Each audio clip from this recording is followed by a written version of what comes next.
La honte d'avoir besoin d'amour au point de nier ce besoin, de faire comme s'il n'existait pas à l'intérieur de vous. Vous êtes-vous déjà autorisé à penser ou à ressentir cela? Savez-vous que si vous avez été conçu sans être désiré, donc sans être attendu, alors possiblement vous portez en vous une peur indicible du féminin, de l'amour qui vous a manqué et la peur forcément du rejet, d'être rejeté par le féminin puisque vous avez été imprégné de cela in utero. Et bien sûr, la mémoire qui va avec, c'est que si vous aimez, vous allez forcément souffrir.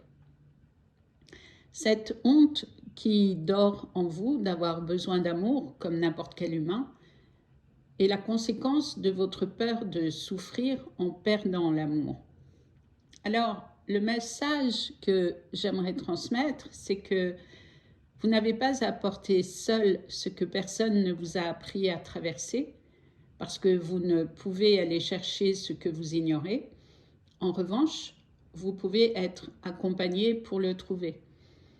Ensuite, vous n'avez pas à cacher votre sensibilité pour être respecté. Et puis, vous n'avez pas à vous couper de vous-même pour être aimé. Vous n'avez pas à faire semblant, genre tout va bien pour moi, je ne suis pas concerné par tout ça. Un homme n'est pas faible quand il ressent.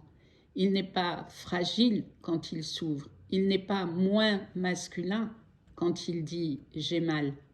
En revanche, un homme est lâche quand il fait porter au féminin sa propre souffrance en fuyant dans le silence, dans la distance, dans la colère qui se trompe forcément de destinataire, ou bien qu'il change de sujet dans une conversation où il se sent mal, quand il minimise le vécu de l'autre et quand il disparaît au moment où il faudrait clarifier un mot, une situation.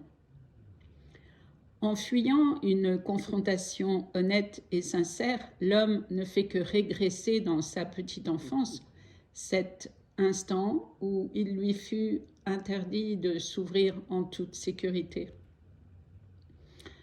Au contraire, il est important de regarder que la vraie force masculine commence là où l'armure tombe, là où l'homme accepte de se rencontrer lui-même, là où il cesse de jouer un rôle pour entrer dans sa vérité. Mais honnêtement, sincèrement, pas en restant caché pour fuir ses émotions. La souffrance du passé ne vous définit pas, sauf si vous choisissez d'y rester embourbé. Votre blessure n'est pas une faiblesse, c'est une construction de l'enfant en réaction à ce qu'il a vécu. Et en même temps, c'est une formidable porte d'entrée vers la vraie force masculine. Une porte vers un homme plus profond, plus vrai, plus libre. Un homme entier qui ne laisse pas sa peur, donc l'ego, diriger sa vie. Et c'est cet homme-là, celui qui ose se rencontrer, qui devient réellement très séduisant pour une femme. Et c'est cet homme-là que les femmes attendent. Un homme qui s'ouvre au féminin qu'il porte en lui, ce féminin qui lui a été volé et qu'il a dû voiler pour ne pas ou plus subir l'humiliation.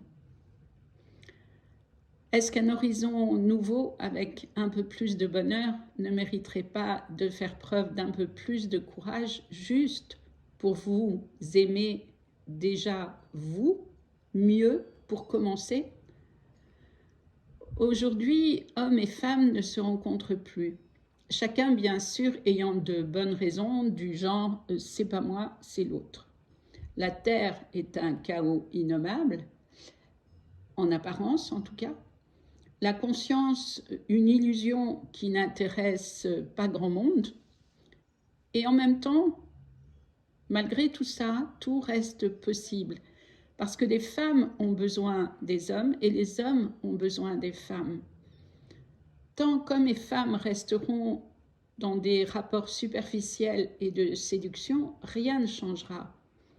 Parce que c'est un choix qui a des conséquences et des conséquences difficiles à vivre qui font que sans échange profond, il ne peut pas y avoir de vrai lien entre un homme et une femme. Ce qui veut dire que chacun sera malheureux, aucun des deux, ou souvent plus l'homme, n'osera pas le nommer, mais dans les deux cas, chacun porte des responsabilités et il est temps que, homme ou femme, chacun assume ses responsabilités pour un avenir plus heureux pour les deux, si possible, en bonne relation. Voilà, merci de votre écoute et à bientôt avec plaisir.